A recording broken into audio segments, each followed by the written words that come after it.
हमारे एक महात्मा हैं, अभी भी हैं,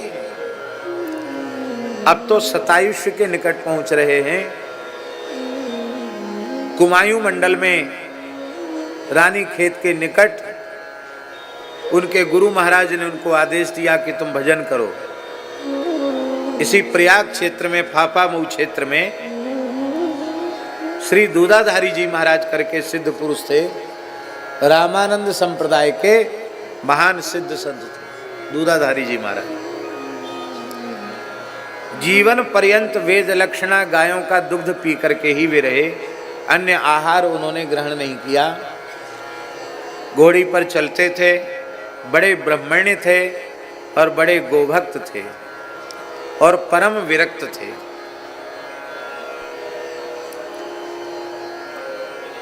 जवाहरलाल नेहरू के बाबा भी उनका दर्शन करने जाते थे, उनके पिता भी उनका दर्शन करने जाते थे।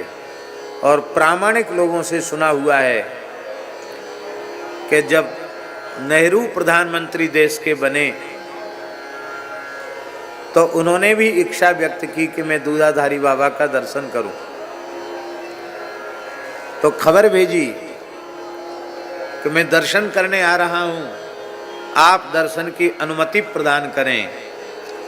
और स्वाभाविक था, देश का प्रथम प्रधानमंत्री दर्शन करने पहुंचे तो आज भी जहां रोड ठीक से न बना हो वहां क्या कुछ नहीं हो जाता। लेकिन बाबा जी घोड़ी पर बैठे और चले गए जंगल में, और ये कह के गए कि उसको मना कर देना, यहाँ आवे नहीं, यहाँ आएगा तो उसका घोर अनिष्ट हो जाएगा और मैं तो मिलूंगा नहीं। कई दिन तक गायब रहे, प्रधानमंत्री को आने नहीं दिया।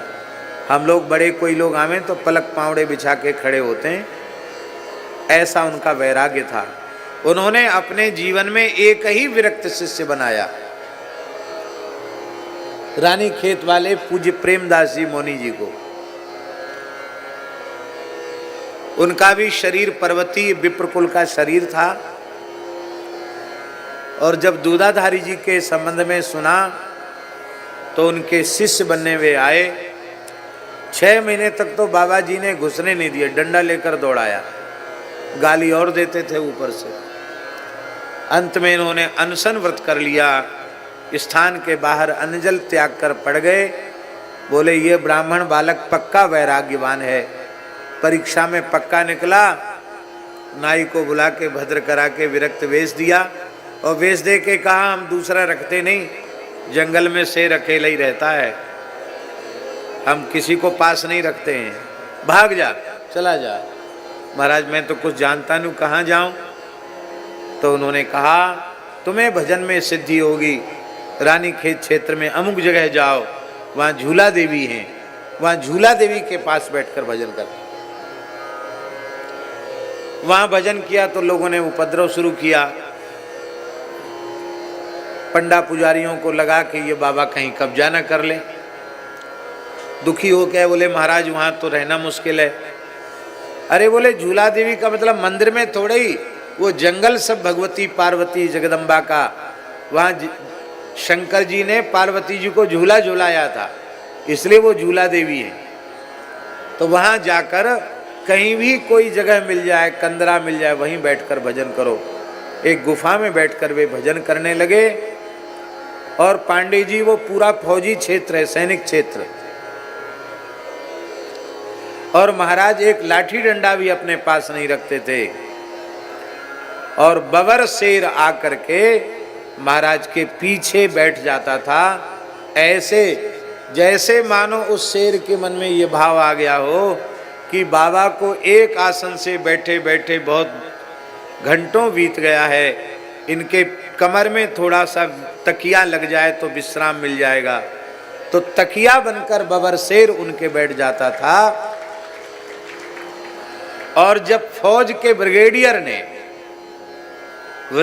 ने जो फौज का बड़ा अधिकारी था, उसने इस दृश्य को अपनी आंखों से देखा कि शेर पीछे बैठा हुआ है, सट कर के बैठा है, जैसे शेर का मसनद लगा के बैठे हों, तो बहुत प्रभावित हो गया वह। और फिर फौज के क्षेत्र में, वर्जित क्षेत्र में श्री राम मंदिर का निर्माण हुआ। आज भी फौज के घेरे में है वो राम मंदिर। संस्कृत विद्यालय भी है, गौशाला भी है, और अब तो मोनी जी लगभग 100 वर्ष की आयु के हो रहे हैं। आज भी उनकी रहनी वैसी ही है।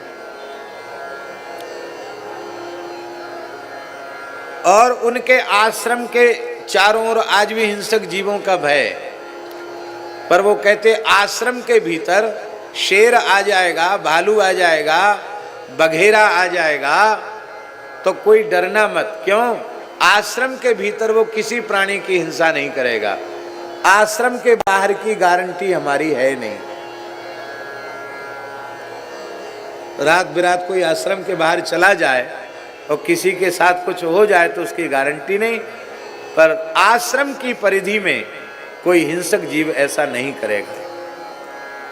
हमको लगा कि ये कोई तंत्र है कि मंत्र है कि कोई सिद्धि है, क्या कोई चमत्कार है, पर ग्रंथों को देखने से अनुभूति हुई। अहिंसा प्रतिष्ठायाम तत्सन्निधौ वैरत्यागः, महर्षि पतंजलि योग सूत्र में लिख रहे हैं। और महाभारत में यह बात लिखी है कि जो ऋषि मुनि प्राणी मात्र को अपने से अभय कर देते हैं, वे स्वयं अभय हो करके और वन में प्रतिष्ठित होते हैं। महाभारत में तो यहाँ तक लिखा है कि अभय प्रदान करना ही अहिंसा व्रत है।